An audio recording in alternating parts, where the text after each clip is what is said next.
Hey guys, this is Alessandro. Welcome back. And today I want to talk to you about the importance to give personality and understanding who the character is that you're animating. Okay, so one of the common mistakes that I see between students and junior animator is that they jump into the animation very quickly. Okay, they get excited, they get an assignment, like even if it's a simple work cycle, but the execution is pretty generic. I'm not talking about the animation itself, like if it's polished, yes, weight. No, maybe those things can be done properly, but the problem is the animation has no personality. This character look like a generic and bland character, and I know a lot of people do not understand this, but it's important that when I look at your own animation, even though if the character has no texture or anything, I should be able to understand who is this character. Could be like a very strong and muscular guy, someone skinny, short, very light, like someone like a pregnant woman. It could be anything, right? But I should be able to tell just looking at your animation, okay? Or maybe I should be able to tell how the character feels, okay? Is the character sad, excited, angry, some kind of emotion?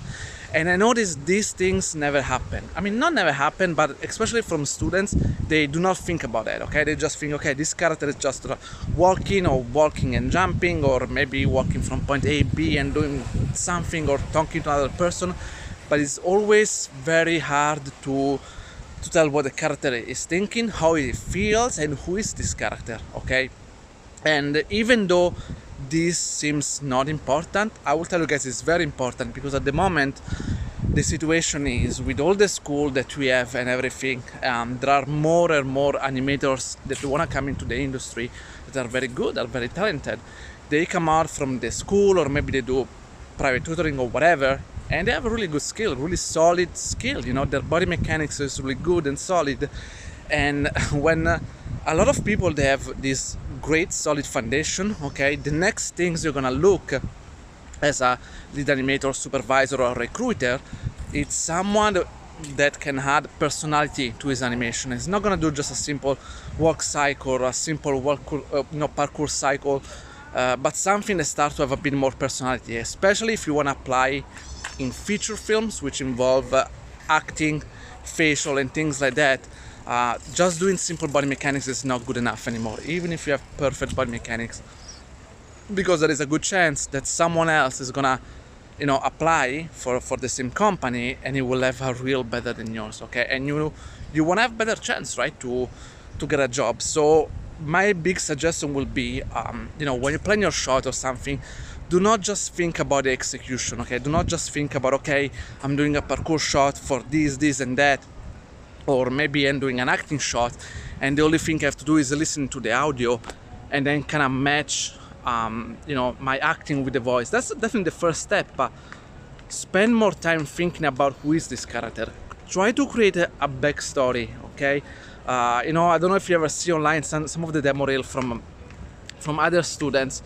They dress up a little bit about their character, right? They try to give them a little bit of story behind, and I think that's what is gonna do, what's gonna make your animation step up to the next level, okay? So definitely it's something you have to start to keep in consideration. Don't get me wrong, if you're barely start to study animation, maybe for you it's too soon to think about that, okay? If you're just learning your body mechanics, okay, because you're still not very good, maybe first you wanna make sure your body mechanics gets really solid, okay? So you wanna focus on one thing at a time. But definitely once you start to nail those things down, you wanna start to go to the next level, right? And the good things about this is that it's all about planning, okay? That's all about. It's not those things happen before you actually start to do the animation, okay?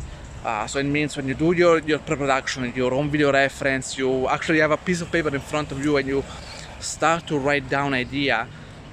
That's where the magic, the entertainment happen, right? That's when you should start and write down, like, okay, this character is, and you give a description.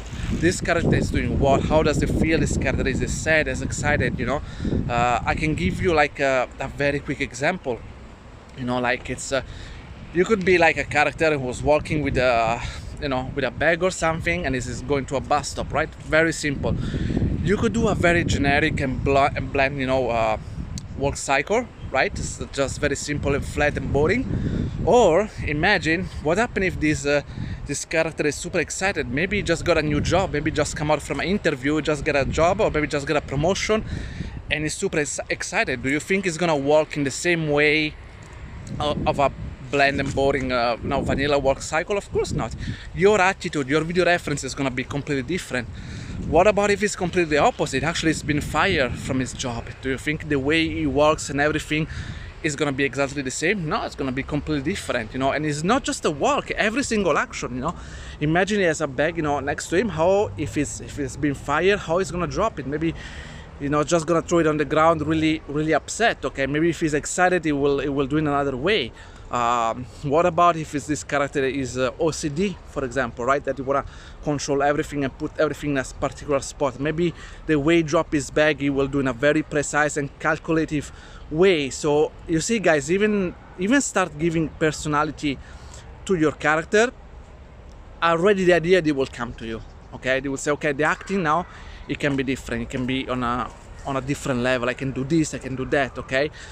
But all those things will come to you only when you start to think about who is this character, who is this personality. And you know, if you don't think about that, you completely skip this process, which I'm telling you a lot of people do, then your animation will be just plain and simple and boring. And I tell you guys, especially if you wanna go in feature film or things like that, you have to start to give personality. And even more, for example, if you're doing an acting with two characters, okay? Because imagine there is a dialogue between two characters, right? Sometimes it's always difficult to see what is the relationship between these two characters, okay? Are they brother and sister? Are they wife and husband? Did they just had a fight? Are they happy in this very moment? You know, it's again, you see where I'm going, guys. Try always to think about what is the backstory of these two characters and how can you show it. You know, even think about the first pose that you put on the screen, right? The very first pose. The first pose where you do your staging are already supposed to tell you a lot about those characters, about this story. Okay, if the character has with crossed arms, probably is very upset. He doesn't want to open up to the other person. Okay, if he's very relaxed and chill, maybe I don't know, he's watching TV on the couch or something. No, maybe that's his status now at the moment is very relaxed. Is relaxing or whatever, right?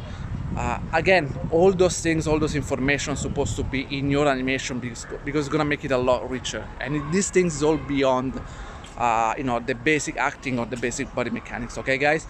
So if you're on a level where your body mechanics is already solid, you have a good understanding of acting, that is time for you to push it to the next level. Especially if you wanna have, you know, better chance to get into the industry, or maybe you already work into the industry, but you just want to have a better job, you know, want to work for a better company, and you know, that's the things that you want to push. Okay, guys, so I hope you enjoyed for today and see you next time. Ciao.